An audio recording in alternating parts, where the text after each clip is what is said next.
Le désir d'un acheteur est la plus mélancolique chose qui soit.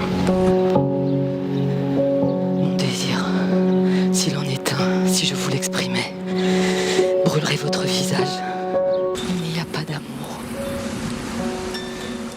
Dans La solitude du champ de coton, c'est l'histoire d'un deal entre deux êtres. On ne sait pas bien exactement ce qu'ils vont dealer. On s'aperçoit petit à petit que c'est une mécanique de langage afin de pouvoir prendre le pouvoir sur l'autre.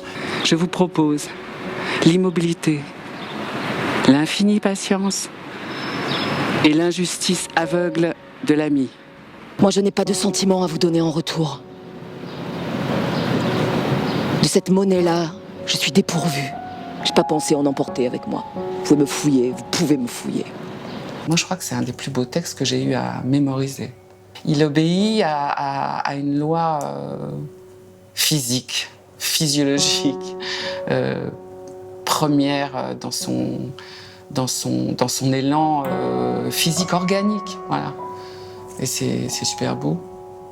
Moi, je tiens ma langue comme un étalon par la bride pour qu'il ne se jette pas sur la jument. Car si je lâchais la bride, si je détendais légèrement la pression de mes doigts et la traction de mes bras, mes mots me désarçonneraient moi-même et se jetteraient vers l'horizon avec la violence d'un cheval arabe qui sent le désert et que plus rien ne peut freiner. La mise en scène propose à chaque spectateur de se doter d'un casque pour pouvoir suivre la représentation et avoir le son des comédiennes comme si on l'avait comme au cinéma, au creux de l'oreille de chacun.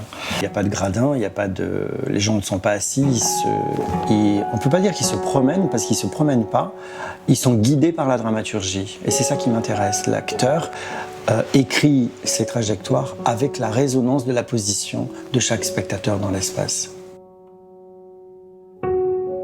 C'est pas choisi, ou alors si des fois je tombe dans un regard et j'ai très envie de le retrouver, alors je peux me remettre à le chercher une demi-heure plus tard, me dire c'est vers ce regard-là que j'ai envie de retourner, peut-être je le retrouve ou pas.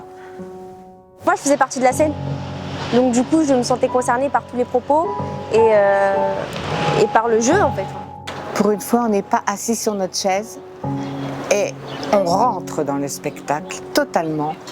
Moi j'avais presque envie à un moment d'aller les toucher. Moi j'étais surtout sensible sur l'espace, sur le parvis, cette dalle aussi, parce que c'est aussi une dalle qui est assez aride. Et je trouve qu'il y a un lien avec le texte aussi qui est plutôt pertinent. Le parvis, c'est le lieu public de la cité où tous les échanges sont possibles, les plus licites et les plus illicites. Coltès fait le pari que l'échange des civilisations se fait via la parole et que c'est ça qui, pour les décennies et les siècles à venir, fera que les hommes resteront unis parce qu'ils seront sans cesse dans la capacité de pouvoir échanger et peu importe la langue qu'ils parlent.